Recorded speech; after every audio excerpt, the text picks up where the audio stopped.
Brought to you by JEGS.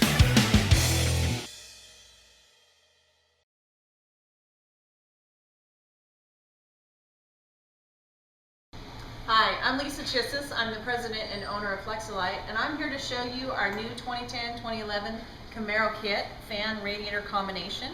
This is how it's going to come from the factory. So you're going to get the fans already mounted to the radiator. See how we're using the side channels here so we're not going through the core to mount the electric fan.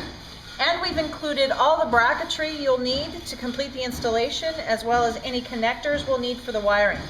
First things first, we want to make sure we disconnect the battery. The battery's in a little bit of an odd location for this application. I'm actually back in the trunk here, so if I pull up this carpet, there's a wing nut here. Take off this plastic piece.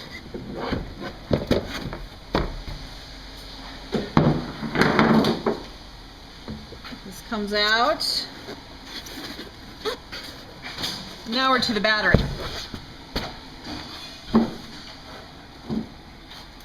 We need to make sure that we disconnect the ground terminal right here.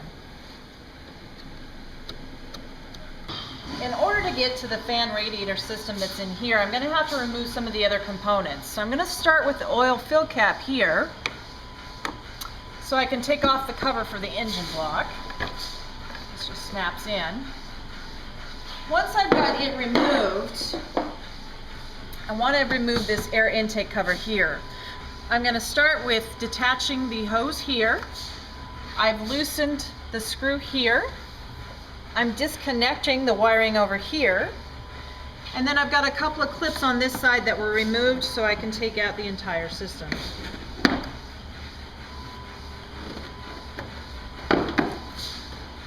Next thing you want to do is drain the system. First thing I'll do is remove the cap so that I remove the pressure in the system. And then there's a drain plug on the bottom side here, driver's side, so I can get rid of all the fluids. Once the fluids are out, I'm going to remove the inlet hose here, your steam hose here, this connection here, as well as my electric fan connector here, so that I can remove the electric fan assembly. Okay, now we're going to remove the electric fan assembly. I've got two bolts here and here. I've already removed this one. Once I've got the two bolts in, there's a clip down at the bottom that I'm going to kind of jockey it out.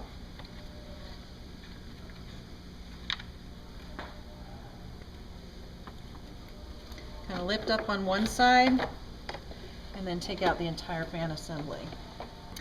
Now that the fan's removed, you can see that we need to remove the lower radiator hose here, and we've also got transmission lines on this application, so we'll need to remove these lines here. Now, the Flex-a-Fit radiator isn't going to have the transmission cooler in it, so we've developed an auxiliary direct fit kit for you as well. Okay, to remove these transmission lines here, I'm going to pull this clip back here, and you're going to see a connection like this that needs to come out. Once you remove that, then you can go ahead and remove the line. Next thing we're going to do is remove the brackets that are holding on the radiator here. Be sure to save these because we're going to use them later on in the installation. So I went ahead and disconnected this guy. Okay.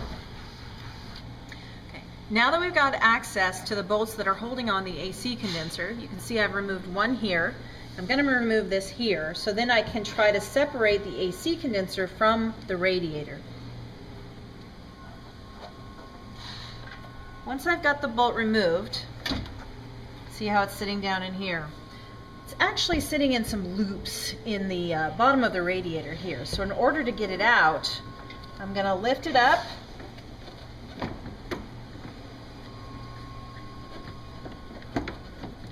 And pull it away from the radiator. Now that I've got the AC condenser separated from the radiator's ready to come out. Once you remove the radiator, these grommets are going to come along with it. Remove it from the bottom of the radiator and replace it right back into these holes. Since we are going to mount the auxiliary transmission cooler for this application, we're going to need to get access into here. In order to do that, I've got these clips in here that you can see I've removed, as well as these bolts here. There's 4 of them. Once I've got those out, I can just unscrew these kind of hood mount bolts. They're here. so I can remove this assembly. Now that I've got that removed, next I'm going to disassemble the hood latch right here. I've removed this plastic clip from the frame down here in the Camaro and replaced it with this body clip. That way I've got something for my bolt to thread into. My cooler is going to drop down in with the bolts in here, one on each side, as well as a spacer that's going to go underneath. Okay, so we've completed our installation of the transmission oil cooler here. You can see that we've bolted it down in the bottom there, as well as 2 bolts up here at the top.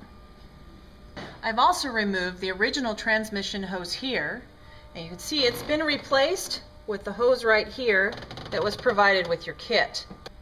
Next, we're going to position our bottom brackets. You can see here that the condenser is going to sit into this bracket just like it did on the O.E radiator. And you've also got this right here that's going to sit into the rubber grommet right here. Okay, now I'm going to position the top brackets. You can see the lip is going to go on the front of the radiator here, and I want to make sure that the mounting flange for the condensers are on the outside. There are 2 different brackets for the top. Alright, now I'm ready to put the radiator fan into the Camaro. It's going to sit on those bottom brackets. Clear the hose on the left side.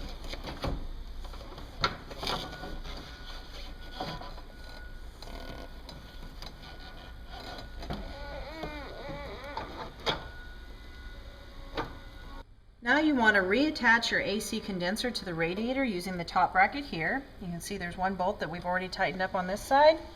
I'm just going to tighten this one up over here. Alright, now you want to tighten up the bolts for the brackets on the bottom of the radiator. There's 2 bolts and there's 2 brackets down here. Okay, these are the brackets that we saved from before that we're going to use to reattach the top of the radiator to our frame. That one's already been attached here, and I'm just going to screw this one in on this side here. We need to reattach the radiator hose to the inlet here, but you can see it's a little too long, so we're going to go ahead and cut about 3 inches or so right here. After we cut down the hose, you can see I've reattached my lower hose here to the outlets. I've reattached my overflow here, and I've also attached, this is provided, the steam vent back to this location. Last thing I'll do is reconnect the radiator hose to the inlet here and clamp it down.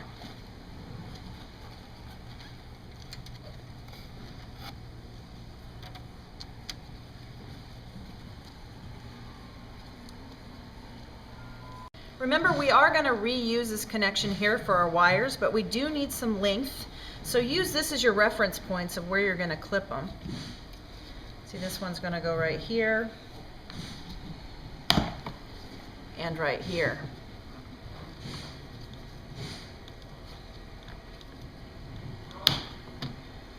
So you can see we've reattached the connector here.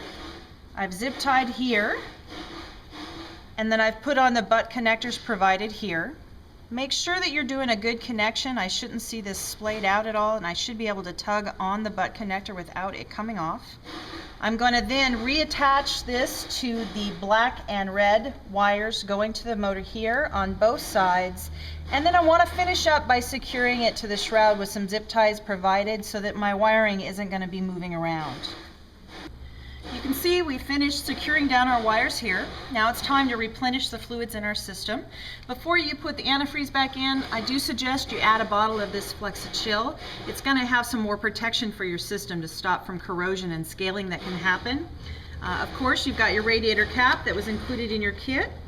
I do need to put the engine cover back on and the intake filter. Once I do that, I want to get it to operating temperature, then come back, check my fluids again, make sure they're at their proper levels. Other than that, you're done. Brought to you by JEGS. Lifetime support.